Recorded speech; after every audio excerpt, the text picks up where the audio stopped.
aquello que el pueblo siente, es bueno que se difunda, esa simpleza que abunda en el quehacer de mi gente. Si hablamos de cordillera, de animales, de tropeadas y de mil cosas camperas que tiene mi paisanada. Ahí va llegando don Juan, que va a prender el fogón con leños de tiempos idos de la gaucha tradición, con leños de tiempos idos de la gaucha tradición. Amigos de Tiempos Idos, buenas noches, buenas tardes. Vamos a compartir junto a ustedes un nuevo programa. En esta oportunidad, desde Zapala, hemos llegado a visitar la casa de un amigo y creo que ustedes lo van a reconocer inmediatamente cuando hablemos de el payador Luis Hernández. Vamos a saludarlo. Buenas noches. ¿Cómo está, Luis? Gracias por recibirnos en su casa. Buenas noches, Juancito. La verdad que para mí es un gusto poder conversar con vos, recibirte por aquí y estar en compañía de otro amigo también que ya vas a presentar, con tu esposa, con mi señora también, que nos ha preparado unas tortas fritas, unos piñones. Así que contento porque sé que vamos a llegar a saludar a muchos amigos que deben estar seguramente pendientes de este programa que se llama Tiempos Idos. Agradecido, por supuesto, porque bueno, Luis Hernández es el creador de ese tema musical que nos identifica, que nos caracteriza como Tiempos Idos, y bueno, también por supuesto saludar a Virgilio Pino, hombre que es del paraje de la zona de Quilca, pero ahora está afincado en otro lado. Ya vamos a charlar por dónde está, decirle buenas noches, don Virgilio. Gracias también por acercarse y compartir la noche con nosotros. Buenas noches, Juan. Un gusto grandote de estar con usted compartiendo y en la casa de un amigo una vez más. Contento porque esto nos hace sentir que de alguna manera somos partes de un todo en muy pequeña escala, pero siempre estamos en un grupo de amigos trabajando. Hoy yo decía, bueno, de allá de la zona de Quilca, pero bueno, está afincado allá cerca de Moquehue. ¿Por dónde está ahora don Virgilio? Y ahora estamos actualmente en un lugar que se llama Remeco, que está entre Moquehue y Ñorquinco por la ruta 11. Ahí es un lugar desde toda la vida hemos estado, pero bueno, es lugar de veranada y estamos afincados ahora pasando el año completo ya hace varios años, porque en cuanto a lo que es pastoreos, invernada, veranada, muchas veces se dice, no, la veranada, pasar el verano y te vas y volvés al año que viene. Y no, cuando tenés los animales los tenés que cuidar y cuando sacas los animales tenés que cuidar el espacio. Hablando de crianceros, hablando un poco, bueno, de esta zona es tan característica el tema de los arreos, preguntarle a don Luis para conocer también un poco esa persona del hombre payador, oriundo de qué lugar, de dónde nació, de dónde viene Luis Hernández. Y yo vengo de un lugar que está a 50 kilómetros de aquí de Zapala, con rumbo a Luminé por la 46, la ruta que va por la bajada de Rahue. Bueno, allí hay un valle muy chiquito, muy pedregoso, que hay un cerro grande que se llama Luan Mahuida, donde todavía queda gente criancera en esos lugares, no con tantos animales como en la época que nosotros nos criamos por ahí, que había muchísima cantidad de animales. Era otro tiempo, digamos. Y bueno, ahora está un poco más tranquilo, pero la gente se ha seguido quedando en esos lugares, haciendo patria, porque son lugares bastante inhóspitos, de un rendimiento por hectárea en la carga animal muy, muy bajo. Y bueno, pero la pelea, la gente le busca la vuelta con algunas ovejitas, unas vaquitas, las chivas y algunas yeguas que siempre sacan algún potrillo, un potrito para avanzar o para vender, y así van tirando. La familia Hernández, compuesta en sus tiempos de juventud, de niñez, por cuántos hermanos, por su papá, por su mamá, cómo estaba integrada esa familia desde aquellos tiempos, que lo que se pueda acordar, ¿no? Sí, nosotros somos 8 hermanos y la época nuestra, digamos, de haber vivido en el campo, estaba mi abuelo Bernardino Hernández, que bueno, hizo ocupación hace muchísimos años de ese lugar. Y bueno, una familia de todos muy de levantarse temprano, porque en esa época nosotros tenemos un problema ahí, que estamos cerca de una estancia. Y digo un problema porque nosotros siempre tuvimos chivas. Y la chiva es un animal que no respeta el hambre, entonces para no andar mal con los estancieros había que cuidar mucho, había que andar prácticamente atrás de los animales. Porque el animal cabrío ve a una gran distancia y que está verde del otro lado de la cerca y va a tratar de pasar. Entonces nosotros andábamos mucho en el campo, lo que nos aseguraba también un rinde muy bueno de crianza, porque no perdíamos casi nada, no nos mataba el puma, el zorro, nada en esa época, porque andábamos mucho en el campo también, y eso nos permitía por ahí tener una aparición muy buena. Así que, y aparte toda la gente de esa zona tenía muy buena cantidad de chivas. Y bueno, nos criamos en ese ambiente de trabajar, y después bueno, la vida nos llamó a otro camino, digamos. Yo me vine a estudiar porque en algún momento vi que la cosa no caminaba, porque el problema de las familias rurales, que Virgilio también lo debe coincidir conmigo, es que no da para mucho más de 2 un predio así de campo. O sea, por ahí ahora con técnica y con algunas otras cosas, agregándole conocimiento, por ahí se puede dar de que puedan quedarse más de 2. Pero en esa época no teníamos digamos, acceso a la información. O sea, era todo muy rudimentario lo que se hacía. Entonces no habían, por ejemplo, el INTA no se hacían visitas de técnicos donde uno podía orientarse para conseguir digamos, una idea. Entonces vimos que 8 no podíamos quedarnos en el campo, así que tenemos que lo más grande empezar a caminar y a buscar otras alternativas, y fue lo que hicimos muchos de las familias crianceras, y bueno, yo seguí, hice el secundario, después me recibí de docente, hice algunas otras cosas, ¿no? Y aquí estamos. Virgilio, para esta zona, de la zona centro de Neuquén, como así para el norte, es muy importante realmente el tema de la ganadería, y sobre todo lo que tiene que ver con la transhumancia, con el tema de la cría de los chivos, ¿no? Por allí hoy se ha ido mejorando, algunos reproductores, la gente ha disminuido mucho, me parece, y eso va a ser también parte de la pregunta, su capital, tal vez por los malos tiempos, tal vez porque, bueno, distintas razones han inducido a que se disminuyan la cantidad de chivos que bueno, contaba don Luis en los tiempos de mozo, por ahí habían en esta zona.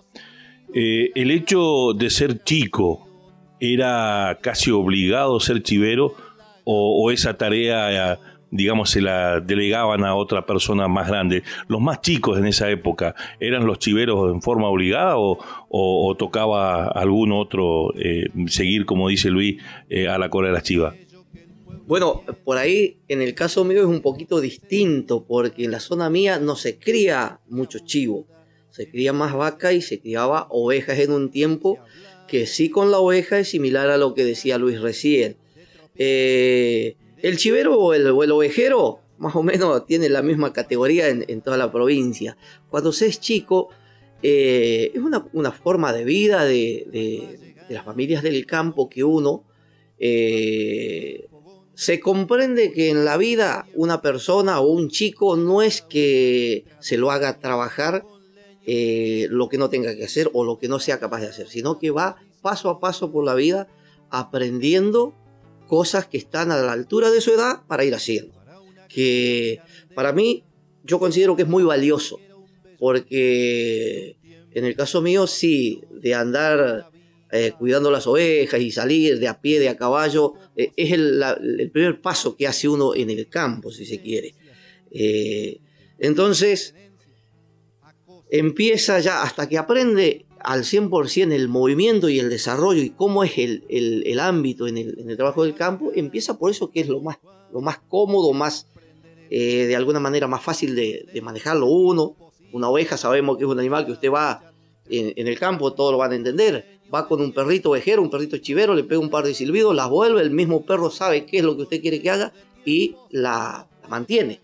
O la trata de mantener en el lugar que corresponde, que era lo que decía Luis. Ya después, cuando las otras tareas que ya son para un muchacho de más edad, que viene el trabajo con animales vacunos, que ya el animal vacuno es más distinto para manejarlo, viene el trabajo con con el tema caballo, que las tropillas, siempre en una tropilla hay potros y se tiene que empezar a uno ir haciendo por escala. Es un trabajo en escala eso, que se aprende porque es la forma de vida. No es que porque es en el campo tiene que hacerlo, sino que es una forma de vida del campo. Así que bueno, hasta que termina uno ya con 20 o 18 años. En la época mía, nosotros con 18 años ya éramos muchachos que estábamos de alguna manera preparados, podemos decirlo, para manejar cualquier situación en el campo, con cualquier animal, con un caballo, agarrar un caballo, amansarlo y hacerlo de andar para el campo. Y después el resto de las cuestiones del manejo del rodeo, que ya, bueno, eso en el caso mío era muy, muy rústico, pero sí a la vez nosotros fuimos impulsores de ir indagando en lo técnico del manejo para el rodeo, para un mejoramiento de la calidad del producto y a la vez una reducción en cantidad para mejorar calidad. Que eso en muchos rodeos ha pasado que el mismo sistema económico los ha llevado a que tengan que mejorar la calidad para tener un mejor producto, para entrar al mercado, pero para mejorar calidad hay que sacar cantidad.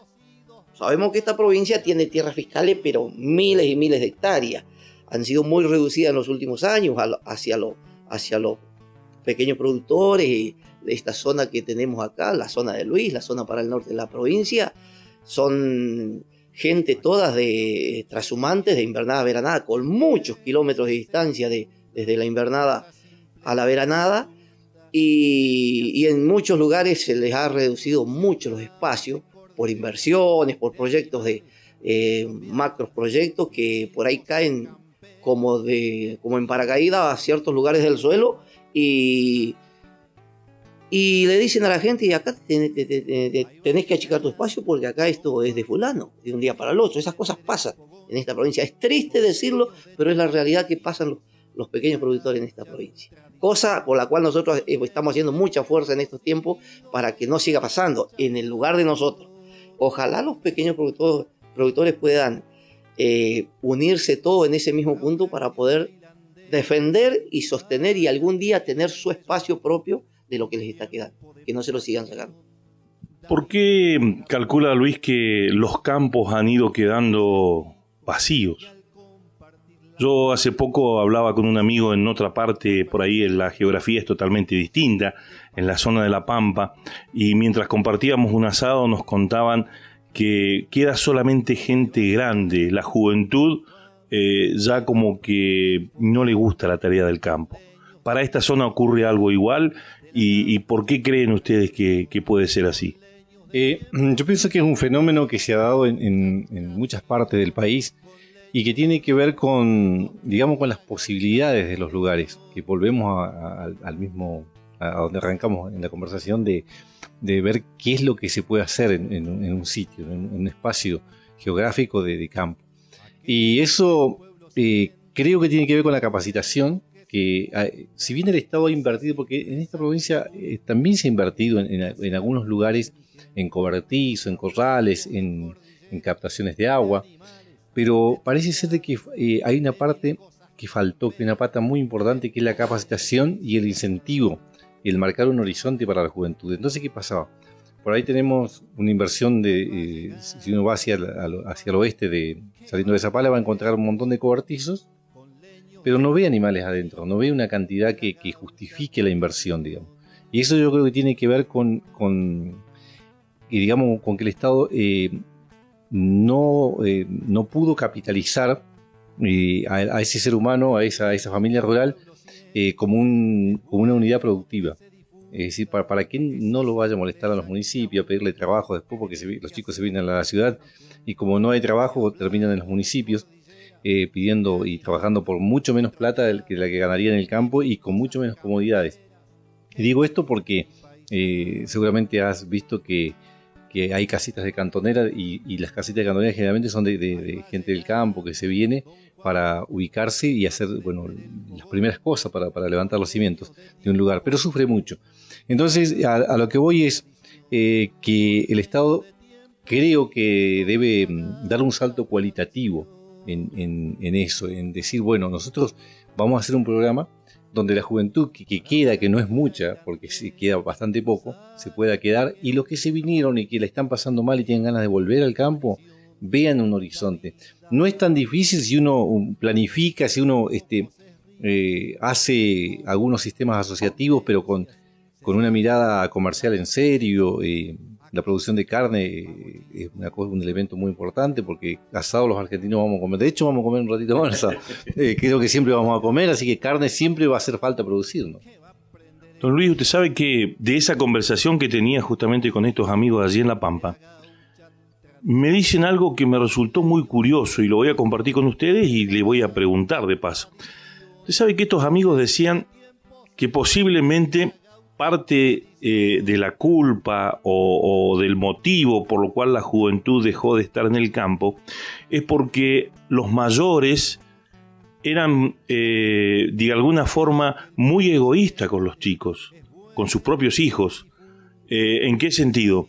En el sentido de que, por ejemplo, el chico trabajaba, era una mano de obra, digamos, era un peón más, por decirlo así, pero al momento de la repartija, digamos, de las ganancias de lo que era el animal, para comprarse un par de alpargatas, para poder ir a una jineteada, para poder ir a un baile o cuando tenía sus necesidades, no contaba con ese animal. Y cuando se quería ir por casamiento o por lo que fuese, no tenía animales para tirar del campo.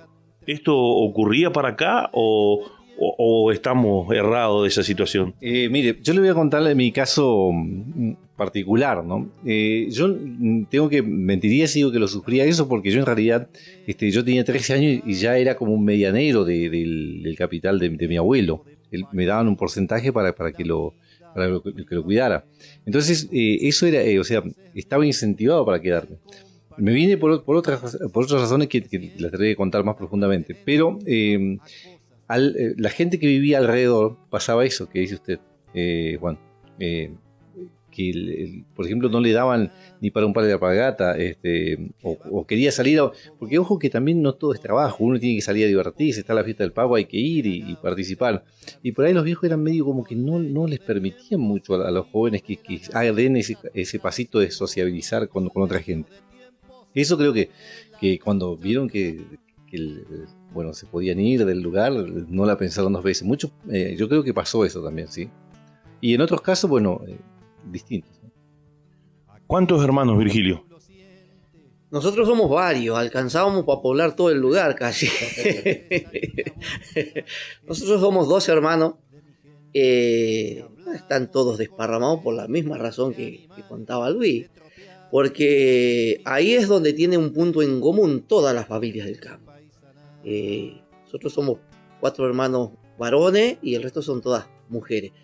Y y en los hermanos varones, por la razón del trabajo del campo, siempre cae en uno la responsabilidad y el primer paso en el desarrollo.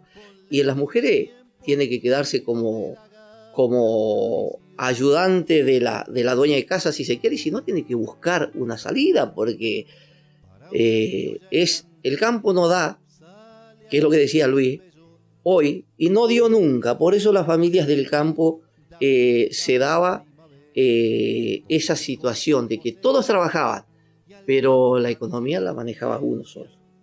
Y la economía la manejaba uno solo porque los ingresos en el campo no son mensuales, como pasa hoy en la ciudad, que usted cobra el salario y lo regula en el mes y lo gasta todo si quiere, porque al otro mes viene otro salario. En el campo se produce y se vende por temporada, ¿no? Si se vende en la temporada de la producción, vamos a hablar del ganado menor, cabrío u oveja, se vende lo que es lana y se vende lo que es el chivo o el cordero, que es un mes de venta. Y después hay que tirar el año con eso, si no hay otro ingreso. Entonces había que fraccionar ese ingreso, dividirlo en los 12 meses del año, no en los 30 días del mes. Y de alguna manera los viejos eran muy sabios en eso, porque yo me recuerdo, mi viejo hacía una venta de lana muy poca, porque cuidaba un capital muy grande, pero lo de él era muy poquito. Y éramos varios nosotros quien nos tenía que dar que comer y vestirnos. Entonces yo me recuerdo, mi viejo en abril compraba 20 bolsas de harina y en septiembre no teníamos más, se terminaba. Porque la harina del pan y el pan hay que comerlo todos los días para salir a hacer el trabajo que hay que hacer. Entonces se fraccionaban los ingresos, creo yo, en base a esa cuestión. Y le privo o no le doy un peso para que salga, pero porque se lo quiero cuidar para que no le falte comida. También es una cuestión profunda eso.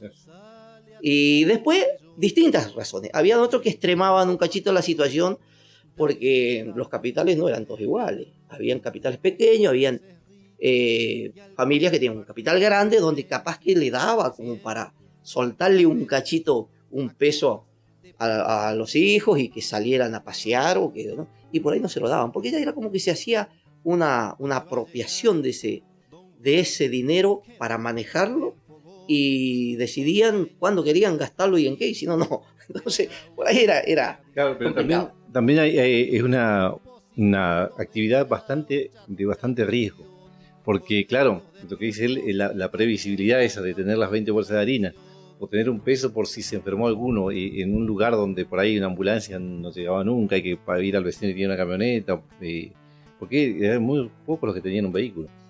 Y la otra es que por ahí venía una nevada y te dejaba sin nada. Hoy no neva tanto, pero por ejemplo yo en el último temporal fue en el 88, que fue en noviembre, que no fue una nevada, sino fue un temporal muy frío y mató, me acuerdo, muchísima cantidad de animales. En un rodo que estaba cerca de mi casa, 300 animales, 300 chivas madres, de que estaban ahí en los chivitos nacidos. Así que, y bueno, ese hombre tuvo que levantar cabeza de nuevo, como si con nada, porque eran las chivas madres. Entonces también, claro, guardaban un mango para ese tipo de eventualidades, ¿no? Claro. Me decía Virgilio que su papá compraba en forma provisoria en cierto mes del año una X cantidad de alimentos, la harina, el aceite, seguramente algunas bolsas de papa y todas esas cosas que se apera a la gente en el campo. ¿A qué edad fue usted a la escuela? Yo empecé a ir a los 6 años a la escuela, que de alguna manera en mi época era esa la edad en la que había que ir y era obligatorio. Y el maestro que estaba en la escuela, el maestro director, cumplía toda la función y recorría en el periodo de comienzo de clase todo el paraje y contaba lo que tenía que ir a la escuela y había que mandarlo. Porque esas cosas, allá en mi pago, se daba que habían padres que no querían mandar a los hijos a la escuela. No sé si en otros lados se habrá dado igual, calculo que sí. Pero había padres que se renegaban a mandarlos a la escuela porque decían, no, que va a ir a aprender si tiene que ayudarme a cuidar los animales. Entonces, en ese aspecto los maestros eran muy exigentes y los exigían que tenían que mandar. En el caso mío, bueno, nosotros todos empezamos a ir a la misma edad de la escuela, siempre y cuando hubiera maestro, porque tenía eso que a veces empezaba la temporada y no había maestro. Quilca es un lugar que estuvo mucho tiempo aislado de todo. En esto que yo le decía de las 20 bolsas de harina, no era solo mi viejo, eran todos, cada uno compraba la cantidad que necesitaba para pasar el invierno.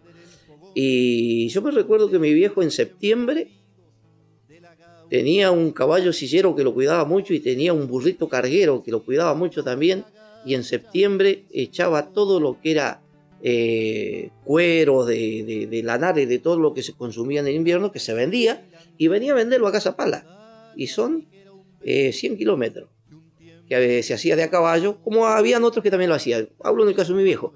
Se cargaba el burrito con todo lo que era productos del invierno para vender, que cuero, hacía algunas artesanías en soga, y donde había acá lugares que él conocía que compraba, entonces traía para llevar los vicios que le estaban faltando para tirar hasta diciembre, cuando recién podía ingresar algún vehículo de los vendedores ambulantes que andaban.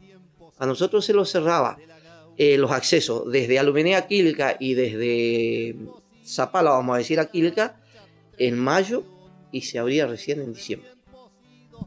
Cuando volvía el papá y ustedes estaban por ir a la escuela, ¿ustedes les encargaban la ropa o venía la ropa plantada que elegía papá así como fuera nomás al voleo, como dicen hoy, las alpargatas, las zapatillas. Hoy creo que han cambiado mucho los tiempos y en aquellos momentos calculo que no había mucha forma de elegir. ¿Era papá el que elegía cómo se vestía uno o no? Sí, de alguna manera era así, pero en mi caso, mi vieja le hacía una lista de lo que le faltaba a cada uno, a mi viejo, y él sobre la lista compraba con número y talle y lo que hubiera. Ese era, ahí no había para elegir. Esto había, esto trajimos. Y este es el pantalón y estas son las alpargatas. No había mucho para elegir, me acuerdo. A Luis le habrá pasado a lo mejor en una época que salían los zapatos sin fin, una marca de plástico, había que usarlo en verano eso. Pero ¿sabe lo que era ir a la escuela con zapatos de plástico? Y era lo que había en el mercado. Como podemos decir, lo que había para allá después para un muchacho de 16 años para arriba, la alpargata rueda luna. ¿Quién no usaba una alpargata en determinada edad? Y después la bota venía, pero la bota ya era una cuestión que había que empezar a hacer sudar el lomo para comprar bota, no la compraba cualquiera.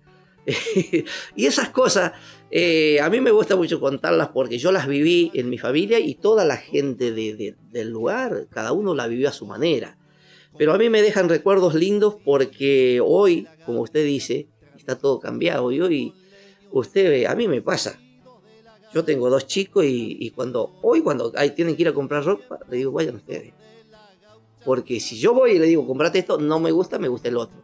O de alguna manera están criados al estilo de campo y no es tanto como suele pasar en otras cosas. Pero uno lo puede ver y puede decir, y decir esto. Yo me pregunto, sí, ¿y si para qué te voy a hacer comprar lo que vos no querés usar?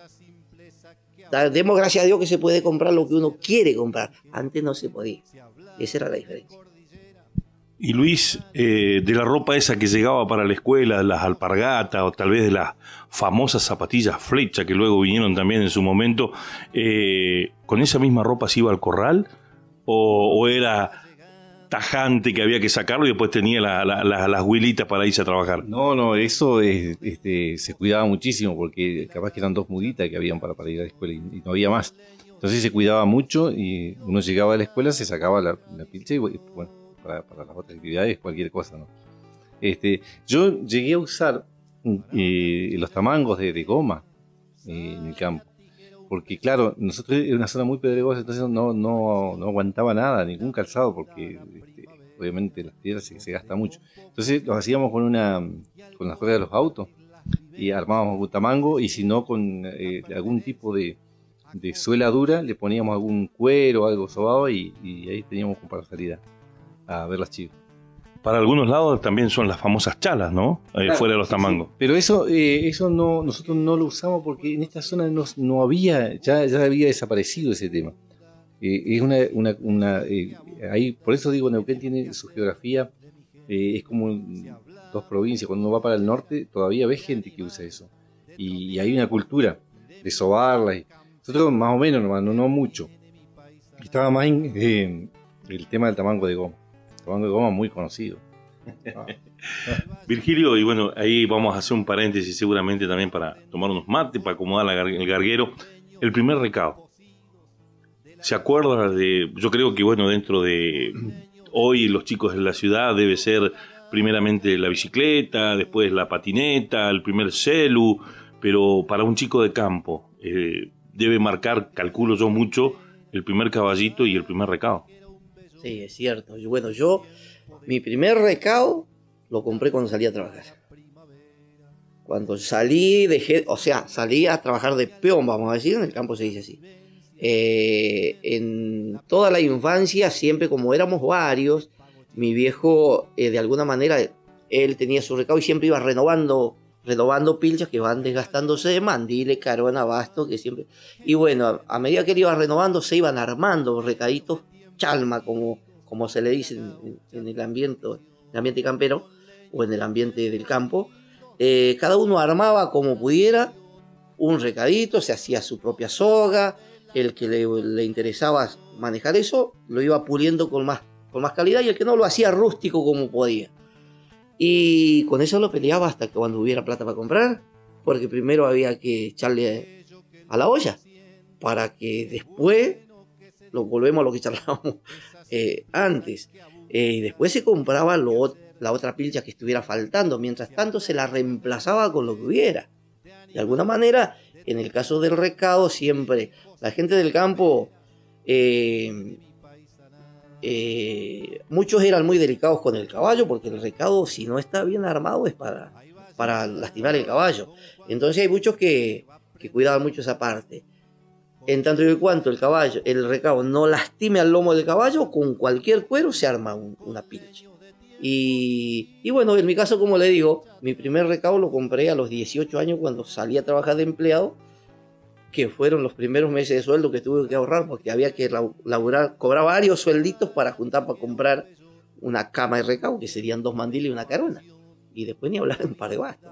Entonces, así un poco fue mi primer recado. Tiempos idos, mano a mano en conversación, en charla de amigo con Luis Hernández y Virgilio Pino.